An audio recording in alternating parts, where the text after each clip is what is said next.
जय जय श्री राधे, जय सीताराम। आइए जानते हैं जिनके पुत्री नहीं है वो कन्यादान किस रूप में कर सकते हैं और उसका महत्व क्या है। तुलसी विवाह, देव उठनी एकादशी पर क्या करें क्या न करें। 1 नवंबर 2025 दिन शनिवार को देव उठनी एकादशी है। तो क्या करना है क्या नहीं करना है, आइए जानते हैं। सर्वप्रथम देव उठनी एकादशी के दिन भगवान को जगाने के बाद, योग निद्रा से जगाने के बाद, हमें उस दिन जो है भगवान को जगाने के लिए महामंत्र का जाप करना चाहिए। हरे राम राम राम हरे हरे, हरे कृष्ण कृष्ण कृष्ण हरे हरे। इस नाम का संकीर्तन करके भगवान को जगाना चाहिए। 108 बार कम से कम जो है जाप करना चाहिए। अगर ये जाप नहीं हो पाता है तो उस जगह पर श्रीमन नारायण का जाप कर ले या ओम नमो भगवते वासुदेवाय का जाप करके 108 बार भगवान को हम जगाएं। रथ पर बैठाकर भ्रमण कराना चाहिए। मान्यताओं के अनुसार राजा बलि ने ऐसा किया था जिसे उन्हें अपना खोया हुआ राज्य वापस मिल गया था। यदि आपके पास रथ नहीं तो भगवान विष्णु को एक आसन पर बैठाएं और फिर 4 लोग उनके आसन को चारों तरफ से उठा लें। इसके बाद उन्हें भ्रमण कराएं। ऐसा करने से आपकी अपने सभी कष्टों से छुटकारा मिल जाता है। दूसरा भाव क्या है, इसके अलावा देव उठानी एकादशी के दिन सभी के घरों में अष्टदल बनाया जाना चाहिए। अष्टदल बनाना चाहिए। वो कलर से, हम रोली से, हल्दी से, अक्षत से, आटे से, जिसके पास जो भी सामग्री है अष्टदल, उसको बढ़िया से कलरफुल बनाना चाहिए। इस दिन सभी के घर में जाकर कम से कम अष्टदल के दर्शन करने चाहिए। अपने आरी बगल जो भी हों लोग उनके घर में जाएं और अष्टदल का दर्शन करें। कम से कम 5 घरों में जाकर आप अष्टदल के दर्शन करें। ऐसा करना बहुत ही शुभ माना जाता है। तीसरी बात, देव उठानी एकादशी वाले दिन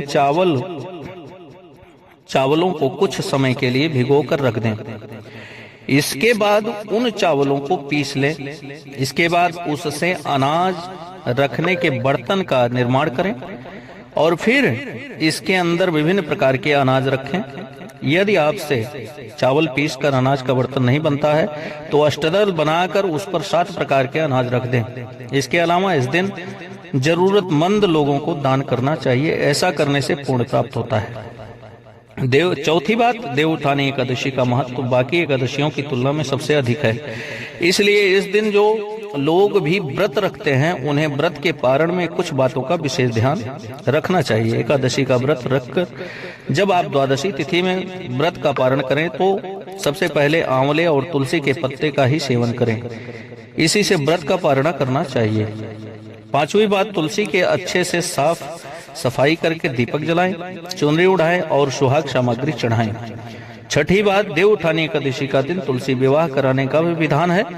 ऐसे में इस बार 2025 2 तारीख दिन रविवार को तुलसी विवाह किया जाएगा और इस दिन तुलसी की साफ सफाई का विशेष ख्याल रखना चाहिए। इस दिन तुलसी माता को लाल रंग की चुनरी उड़ाएं और सभी सुहाग की सामग्री भी तुलसी माता को अर्पित करना चाहिए। 7वीं बात, देव उठानी एकादशी के दिन सुहागिन महिलाओं को अपने कुल के देवी देवताओं की पूजा करनी चाहिए। इस दिन अपने कुल देवी देवताओं को भी उठाया जाता है, उनको भी जगाया जाता है। अब आगे जानते हैं देव उठानी एकादशी पर क्या ना करें, कौन सा कार्य नहीं करना चाहिए। देव उठानी एकादशी के दिन चावल नहीं खाने चाहिए। जो लोग व्रत कर रहे हैं या उनके अलावा भी बाकी सभी लोगों को परिवार में चावल का सेवन नहीं करना चाहिए। इसके अलावा जो लोग देव उठानी एकादशी का व्रत कर रहे हैं उन्हें मूली नहीं खाना चाहिए, बैगन नहीं खाना चाहिए, साग नहीं खाना चाहिए। दूसरी बात क्या नहीं करें, देव उठानी एकादशी का व्रत रखने के बाद, व्रत का पारण होने के बाद द्वादशी तिथि में सोना नहीं चाहिए। यदि आपको नींद आ गई तो तुलसी का पत्ता तकिए के नीचे रखकर सो सकते हैं। इन विशेष बातों पर ध्यान रखते हुए माँ तुलसी का विवाह अवश्य करें।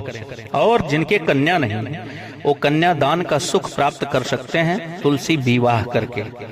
सभी सामग्रियों को जिस प्रकार से कन्या को आप दान करते हैं उसी प्रकार से ब्राह्मण बुला करके, ब्राह्मण के मुखारबिंद से मंत्रोच्चार करके, मंगल पाठ करके तुलसी और नारायण भगवान के कन्यादान का संकल्प लेना चाहिए और सुंदर से उनके पाव पूजन, स्वर्ण चांदी, अनेक प्रकार के आभूषण, वस्त्र इत्यादि संकल्पित करके भगवान को अर्पण करना चाहिए और उसे दान करना चाहिए।